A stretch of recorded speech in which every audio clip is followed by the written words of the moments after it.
Welcome back to this afternoon's session. It gives me great pleasure to welcome Dr. Stefan Weigart from the University of York, and he will speak on relativity and quantum theory under the spell of today's paradigms. Thank you.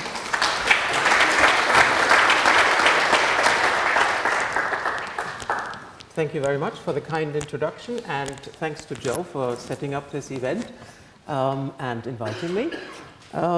The interesting thing is, which I discovered while attending the morning session, is that it has actually, the entire event has been set up with a very convincing logic, because I think my talk really follows on quite naturally from those which we had in the morning, and there might maybe even some answers which I didn't expect would be answers, which come hopefully out of this presentation. So here's a little outline. I'm going to talk basically about three questions. The first one, relativity and quantum theory, will bring you back a little bit to school or university. I need to really tell you a little bit about what relativity and quantum mechanics are, and I will actually do some physics. This will come into three parts. Then, after we have sort of a grasp of the changes which happened from Newton onwards to Einstein and, let's say, Schrödinger or Heisenberg, then we can think a little bit about paradigm shifts in this context, which we have just discovered. And finally, I'd like to convey a message which partly responds to one comment which was being made, namely that a history of paradigm shifts is interesting, but it's even more interesting to think about paradigms when you are actually part of a paradigm, when you are under the spell of a given paradigm. How do you cope with that as a working scientist? And that's what I'd like to talk about today. Okay. As you can see, we have three little bits to go through in the first 10 minutes or so. I'll remind you of classical physics and what we generally understand in that context by particles and time, etc. We will have some comments by Einstein and by Heisenberg, who had other ideas than those which we normally have. So, going back to Newton, we have, just a little disclaimer, I have to absolutely focus on some essential aspects. I can't cover everything, so I've picked out things which I hope you find interesting, and there's any number of other things I can't cover. I want to focus on the idea of time and a paradigm shift which came about when Einstein thought about time more carefully in the context of his theory of relativity. But to start, we have to agree about our understanding of time in an everyday sense. And I think Newton captures quite nicely what we, I think, in our daily lives accept about time. It just flows. And we can't really say how it does. It just flows equably, this nice expression by Newton. And it's not related to any objects, anything. Things happen in time, but we just have this continuous flow of time moving on, and we are sitting like in a river, with time flowing along. That's quite a natural conception, and I'll say a little more about this in a second. This is absolute time in the sense that it's not related to any human activities, things like clocks, etc. They come into play, but only later. It's absolute and unaffected by whatever we do. The next interesting concept, which I would like to focus on, is the time intervals, our understanding of time intervals and lengths. If you stand next to a stoplight and you know it's going to be red for 60 seconds, You can check that with your clock standing next to it. Then you know you have to wait, if the green phase for the cars is 1 minute, you have to wait 1 minute to get across the zebra. And of course, we would agree that everybody in a car passing by with some velocity will have exactly 1 minute, and they can check their watch and they will see, oh yeah, it'll be 60 seconds I've got in order to pass this red light or stop light during the green phase. Okay, that sounds totally reasonable. The other thing is, we will probably agree that if I look at the car from my position at the stoplight, I will find it has a certain length, right? Some 4.8 meters, depending on the brand. And if I had someone inside the car getting out their measuring sticks, they will, of course, while the car drives by, also discover that the length of the car is 5.8 meters. No doubt about it. Time intervals, as described, and lengths can be observed in different frames which are moving relative to each other, and we will, of course, obtain the same results. That's quite a natural expectation. Okay, that's part of classical Newtonian physics. The last thing I want to mention is that we do have material objects, and this is now not related to relativity, but to the quantum part of this talk. We very naturally will say that this car moving on the street is going to have a certain position at every moment of time, and it will move with a specific velocity, right? That's sort of deeply incarnated in our understanding. How else could it be? The car, while it travels, is always somewhere, and it does have a certain speed. Makes perfect sense, and we build our daily lives on these assumptions. Okay, what has Einstein to say on this?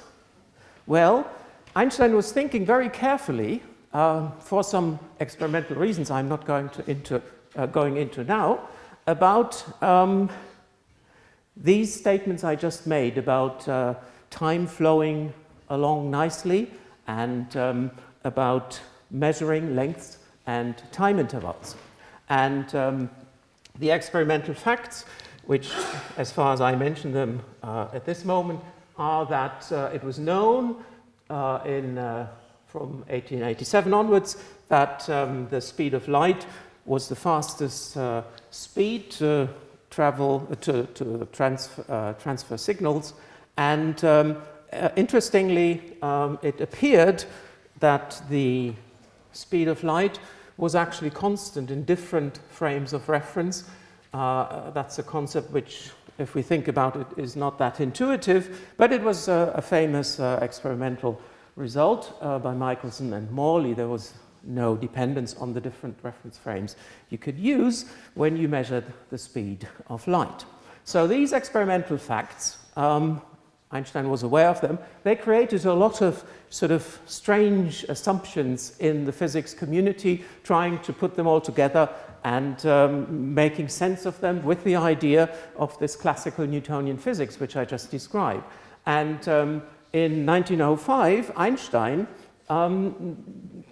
said, okay, let's think about a little bit more carefully about simultaneity, because if we want to actually say that things do happen at certain times, we have to sort of operationally be clear about what we mean by that.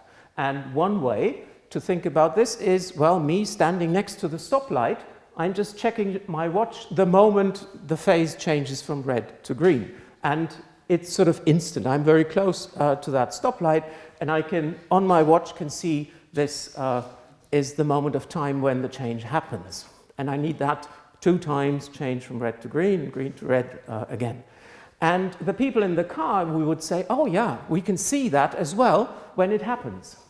But then, when you think about it carefully, how do the people who are sort of moving along the road, how do they know about when actually the light changes its color? you would say, oh, I can see it. Yeah, but when you can see it, it actually means that the green light or the red light, which is continuously emitted by the stoplight, is going to travel towards you, and at some point the red light is emitted by the stoplight, and it takes a certain time to reach you, because you're not there with the finite speed of the with the finiteness of the speed of light. It takes a certain time for you to realize that a distant object, that something happened at a distant object. You can't take the moment you see the change in the car which is distant from the stoplight as the moment when it actually happened, this change. And this is difficult to understand in this context.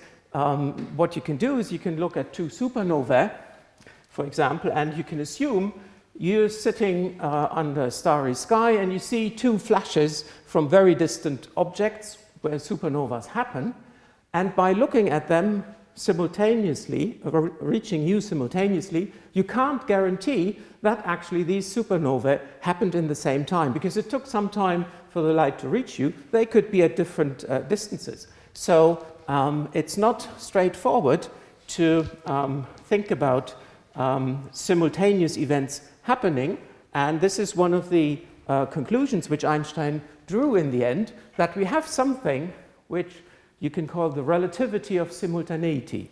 So it may depend on your state of motion relative to another observer, whether you think that events are simultaneous or not. And this sort of topples Newton's idea of a constant time flowing along and not being affected by anything. So the absolute simultaneity is replaced by something which you can call relative simultaneity. Okay, so that's quite a change, quite a conceptual change. The next point is related to work in discussing quantum particles, which are known to be very small. And here is an image of the type which were around in the 1920s and 1930s. This is a cloud chamber picture of some microscopic particle, and there's some mechanism which creates this line here, and this is an electron. Well, it's actually a positron, but it doesn't matter. So it's a very small particle to which we are normally not exposed. We can't see it with the naked eye, but here's a mechanism related to the cloud chamber which creates this nice curve here. And then, of course, you see it all well. Particles like electrons, small objects, they are just particles as we know them, like billiard balls. They are moving through space, and we have a nice, record of where it was. But interestingly, this raises a question whether, in fact, this makes sense. Heisenberg, in a paper in 1927, thought about this question, and he said, well, we can have two different types of theories. We can have a continuum theory and a discontinuum theory. And in a continuous theory, using the ideas of classical Newtonian physics, we would say, okay, there's something moving along very smoothly, nicely. The particle is at a location at any moment of time. In a discrete theory, it it's possible only to see where the particle is at different finite, separated in space and time moments. And we would just see a sequence of dots. And then it turns out that actually if you try to associate a velocity with one of these points, it's difficult because you have two options to do that. And it seems not straightforward in such a theory to associate a velocity. And this result is the second conceptual change which I wanted to introduce, namely that it seems very difficult, if not impossible, to attribute quantities or properties like position and velocity simultaneously to one microscopic object. We wouldn't really know how to do this.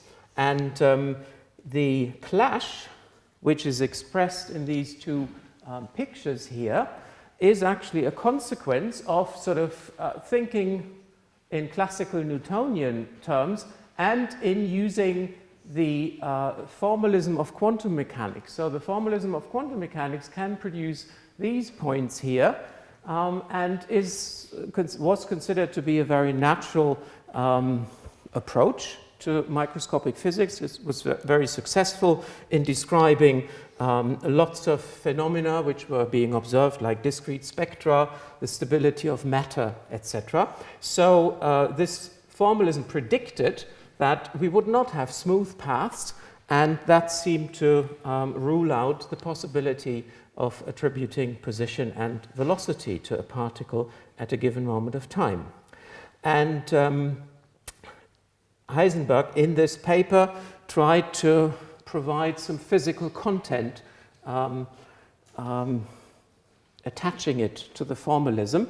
This paper is the paper in which the so-called uncertainty relations are being introduced.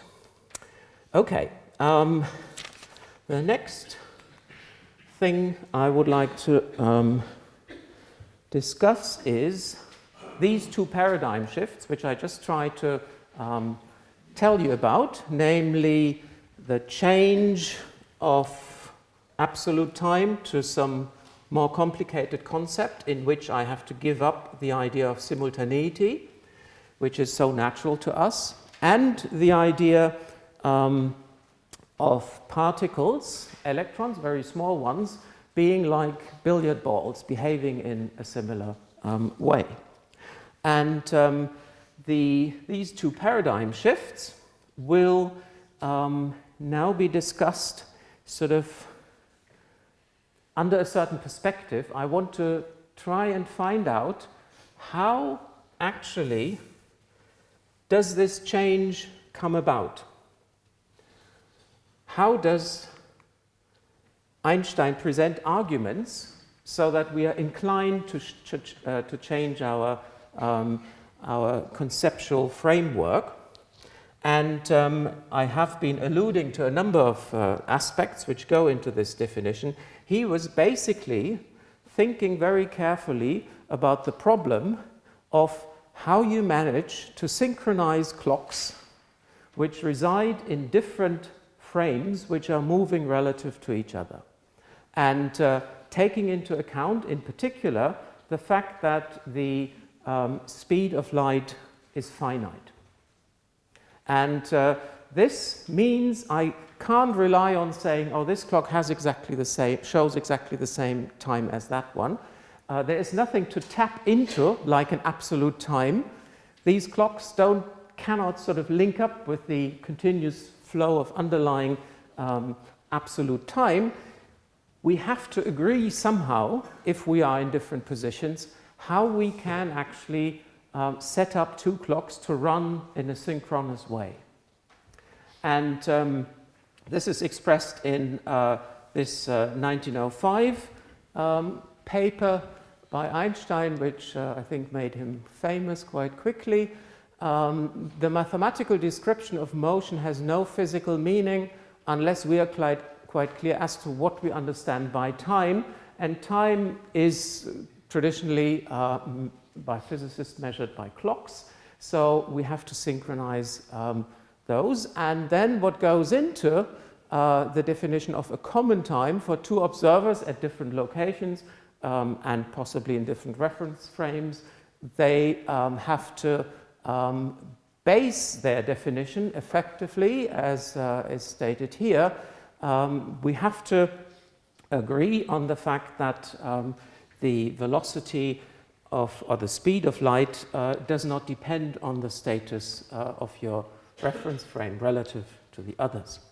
And if you put these two things together, you can develop what Einstein did, the special relativity, and I'll leave it at that. I want to highlight the point.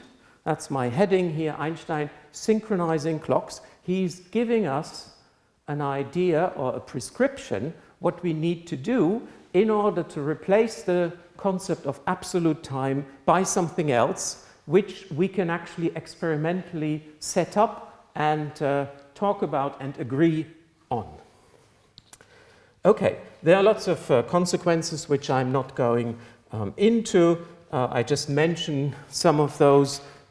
You might be aware of length contraction and time dilation. These are phenomena which logically follow from Einstein's idea of synchronizing clocks in a specific way.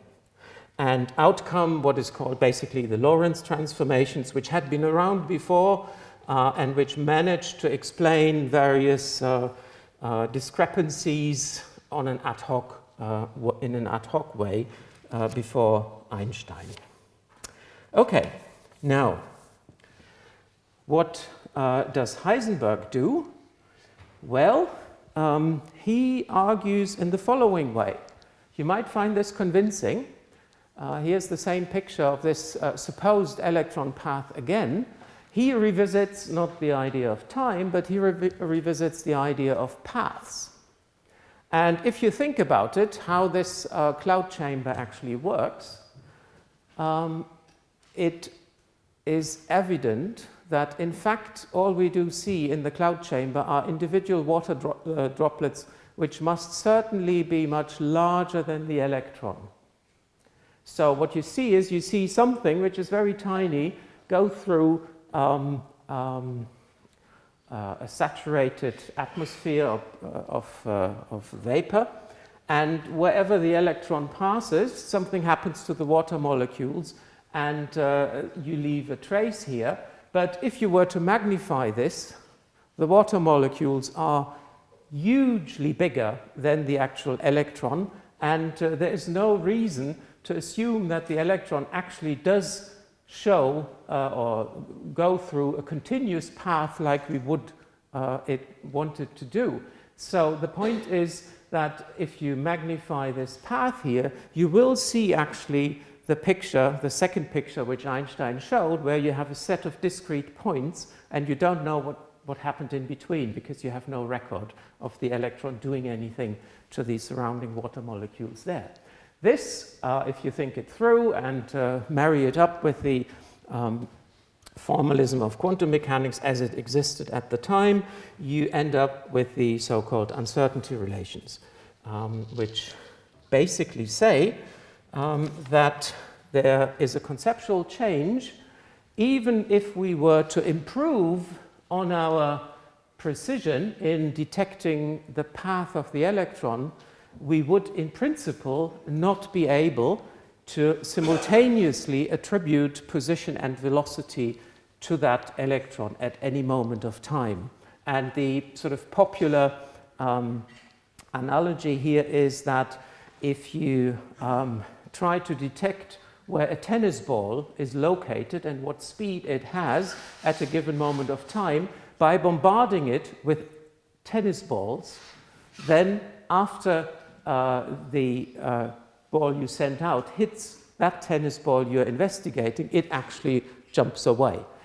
This is to be taken with a grain of salt. It's not how people really think about this today, but it still helps to sort of get the idea across. If you study objects of a small size and you don't have an arbitrarily small set of particles to shoot at, then you disturb the state of the system. But as I said, take that, don't quote me on that, it's just to give you an idea, which is hard to convey otherwise.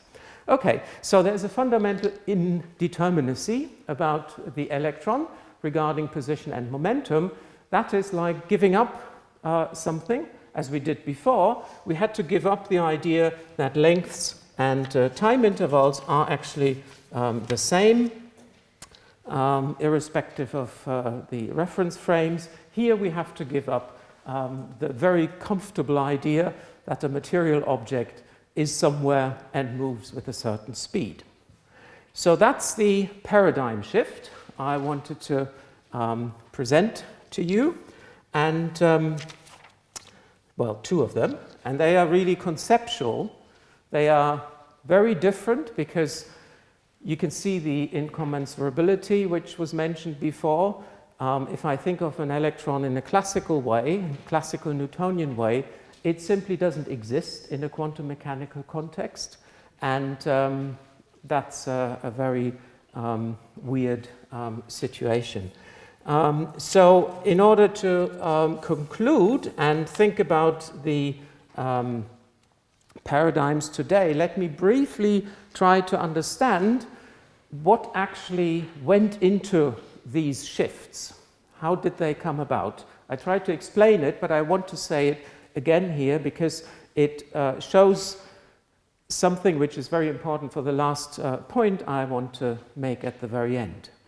In both cases, regarding time and material objects or quantum particles, we are suddenly referring to experimental operations, synchronizing clocks. Clocks are actual physical objects, and we talk about how we can sort of synchronize these proper existing physical clocks. We have to do that in a particular way. If we think about that, we discover that the old concept of Newton's, which was not related to any operational aspects, has to be abandoned. Time just moved equably for Newton, but he didn't really relate that to any physical experiments, or he made that assumption and was very successful in setting up his concepts. But if you really ask, how do I do this? How can I synchronize clocks? Then, as a physicist, you are going to rely on actual physical operations, ending up with a loss, because simultaneity doesn't do what we actually want. It becomes relative. It's, for some, maybe disappointing, but that's the way it is. For quantum particles, we refer to devices, again, cloud chambers in this case, in order to convince ourselves that we have difficulties to actually produce the trajectory, a smooth trajectory of a point-like particle. That's something a physicist would never agree exists. And if you then combine this with other reasons for a quantum mechanical formalism in the form it exists, then you end up with uncertainty relations, which again represent a loss in some sense, because you can't speak about particles as you wanted to do beforehand, or as you traditionally did. And that brings me to the last proper slide here. Now, being under the spell means, in this context, that we have working theories, special relativity and quantum theory. We have seen how they emerged from earlier theories, and these shifts seem to be extraordinarily reasonable to a physicist. I hope they do to you, they appear to you very reasonable as well, but it would need a lot more of detailed argument to make the argument actually complete. But the point is that I can retrospectively see this interplay between theoretical expectations and predictions and experiments, and that sort of creates some sort of soup. And then someone comes along and starts somewhere else and sort of presents all these facts in a way which is very orderly and nice. Experimental anomalies are what Kuhn called these effects.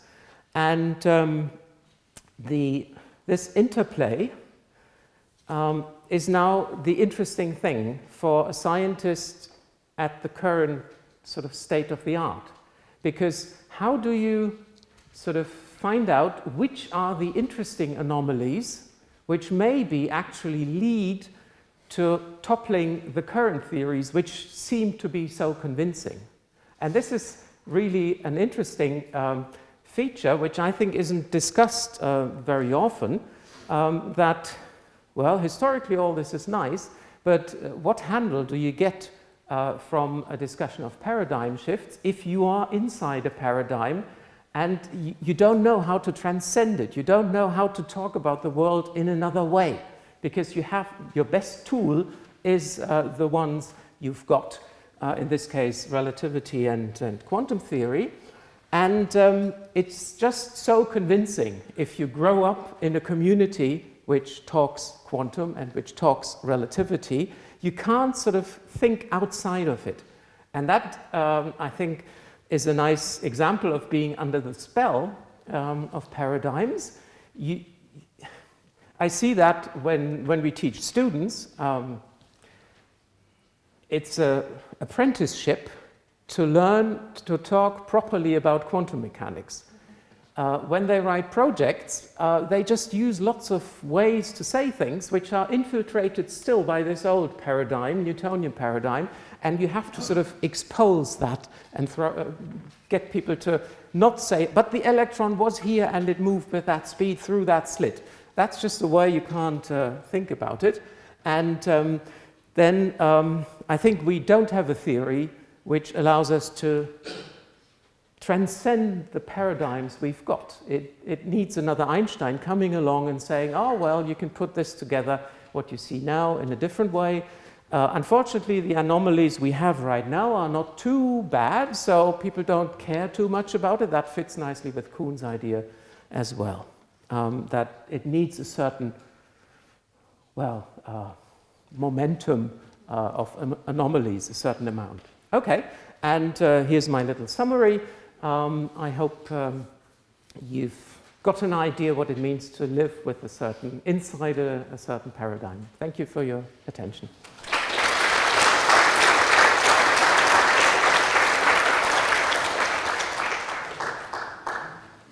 Thank you so much for this fascinating talk. I'm sure we have questions. So I wonder if there's a difference between explicit and implicit assumptions. So the Earth bit, if you assume the Earth is at the centre of the solar system, it's not that hard to imagine that the Sun might be instead. But something like simultaneity being absolute just seems obvious. You don't even realise that it's an assumption. So it will never occur to you that it could be different. Yeah, it doesn't occur to you because in our daily lives the effect is so small that we don't notice it, and we can perfectly well work with the idea of Newtonian absolute time. We have no problems with that. These time intervals near stoplights, which I described, they are just working perfectly well, but they come out as an approximation then of the more general theory. Hello, thank you very much. From what I've just seen so far, Heisenberg and Einstein developed their theories on the basis of observation. You know, the electron doesn't go necessarily in a line that a Newtonian world would describe, but rather, you know, it could be somewhere, but we can't test the speed and what have you. So what I'm trying to say is that it's based on observation. What do you think the universe will be like and the laws of physics will be like if there were no observing humans? Do you think that the Newtonian world would exist because, you know, you can predict the planets and how they go? So Newton does have, well, you know, in macro world, it has a, you know, some credibility. It's this old question: if a tree topples and nobody is there, does it make a sound? It's a very hypothetical setting. And by definition, it's impossible to answer it, I think, because I need myself to be there in order to make observations. So that they are, I think, they are really the staple of the modern sciences. You have to take them into account, but still, even if you gather a certain amount of observations and experimental data, the step to a theory which nicely explains those phenomena, those observed phenomena, is still something which is not deducible necessarily. There's no sort of algorithm which brings you from the data to a certain theory. There's always something more you need.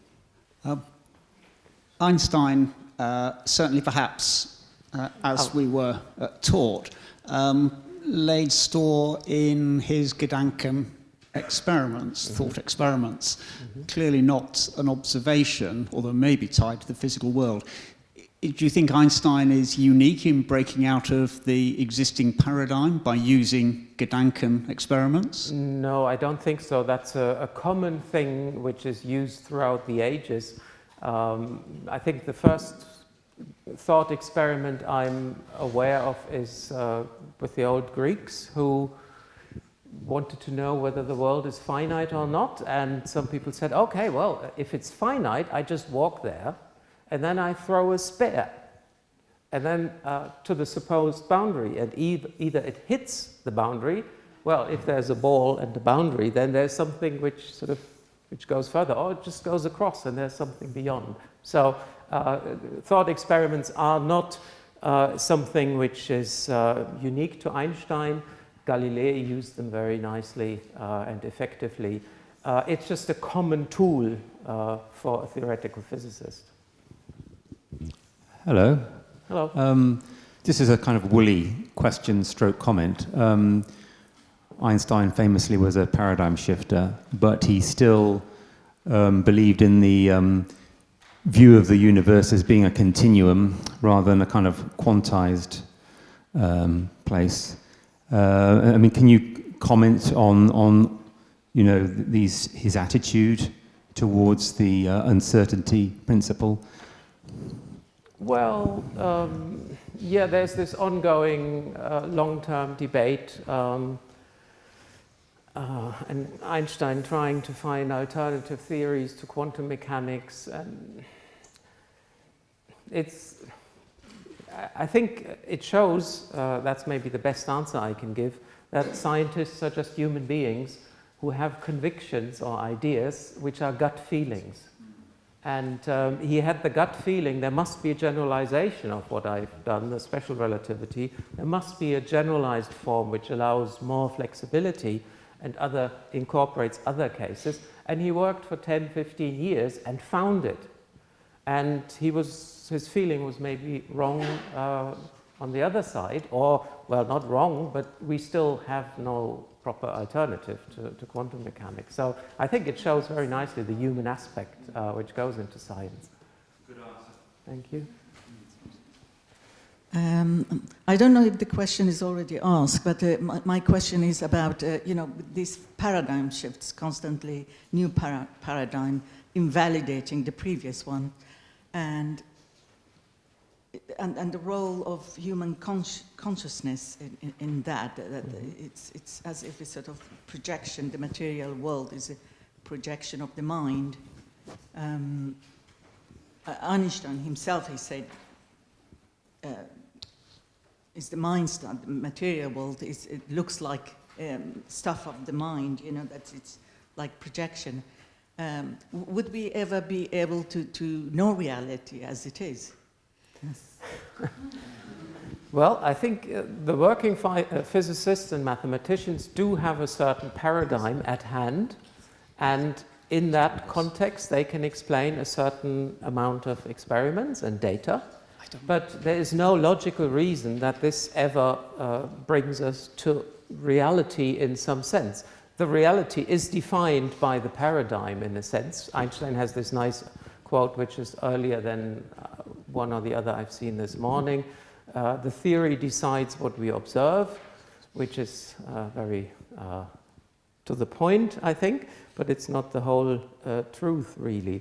But I think we can expect still lots of paradigm shifts, because maybe this is also not generally known, and it answers a little bit another question which was raised this morning, that there's sort of an interest in continuity among some scientists before the 17th century maybe. But if you look at the bunch of scientists today, everybody wants to topple the existing paradigm. Nobody is interested, really, to do some boring confirmation experiments. Everybody wants to do something which basically refutes quantum mechanics. And people have tried this for 90 years now. They have come up with the weirdest ideas of predictions which you can squeeze out of quantum mechanics. And then 30 years later, people are able to do exactly these proposals in the laboratory, and lo and behold, quantum mechanics is right. Everybody wants, in the working community, wants to come up with something which produces a contradiction. So that makes it even harder, and underlines the last point I wanted to make, to transcend this paradigm, seeing the efforts of 2, 3, 4 generations of physicists trying to topple it. And the same with relativity. It's, we simply, our collective minds don't know how to go about it and go beyond it. It's, and that's amazing, but I'm pretty sure this is nothing special for us. We are just a random point in history. I'm sure Copernicus had exactly the same idea, and Newton had exactly the same idea. It can't be differently. It's exactly like this, and I have no idea how to go beyond it. And that's the force of a paradigm for every generation of believers, so to speak. It seems to me that Newton actually overcommitted a bit in his philosophical interpretation of his own very successful theory. I mean, in his own age, he was not uncontested about absolute space and absolute time. And there are extensive exchanges of letters between Samuel Clarke, who was in close contact with Newton and a close friend of him, with Leibniz in particular, on whether mechanics actually required absolute space and absolute time, including Newtonian mechanics. Could you comment a little bit on that? Yeah, I think Newton is very honest in the sense that he writes down, I think in the Scholium, what his assumptions about space and time are. And this, of course, when you put your axioms to the front, when you show what people, what you base your arguments on, then people will prod exactly in those positions, because everything else depends on that. But that's what people do nowadays. You can formalize and axiomatize quantum mechanics, and people start to just try to bend those axioms. And can you do something else? Is it really the only logical possibility to do this and not something else? And that's probably how changes actually come about, that you try to be as clear as possible, expounding your theory, and that gives you possible inroads into changing it. Thank you very much. So I think you pose a very interesting challenge at the end of your talk. The fact that we are in a paradigm now, which has been going on for the last 50 years using quantum field theory. And we do many, many experiments, 60 million experiments per second, and it reaffirms and re-quantifies what we already know. And the thing is, how do we break out of it? And I think one way of doing it could be that, we're embedded within this tyranny of beauty, because there is an assumption about how we aesthetically engage with the underlying framework. And I think also we have to think in terms of how do we conceptually actually, I mean, I agree that thought experiments have been going on for ages, but I think conceptualization of our quantum field theories could be another interesting way of sort of trying to see and build on the anomaly. So if you couple these two together, I think you may get some interesting structures. And this notion of the weird that exists at the frontiers, I think the more the weirdness we need, the better it could be to some extent. In trying to see what the beauty really is, as opposed to what we think the aesthetics is. Yeah, if I understood you correctly, then this is what Kuhn describes. You wait for these anomalies to accumulate until it becomes unbearable, and a large bunch of the scientists actually now start to work on exactly those anomalies and try to find a way out of the conundrum. And building larger and larger particle accelerators is an attempt to find anomalies. You want to find something which doesn't conform with what we know. You want to change your theory. It's a bit weird in a sense. That's a very big difference, I think, between mathematicians and physicists. Mathematicians are more like a conservative bunch, because their knowledge is really quite accumulative. Pythagoras' theorem is still valid. But physicists, well, they want to change, they want to topple what they have, because that makes them famous. And it's more interesting to do something new and not continue with the old stuff. On this note, I think we must finish. Thank you again sure. so very much.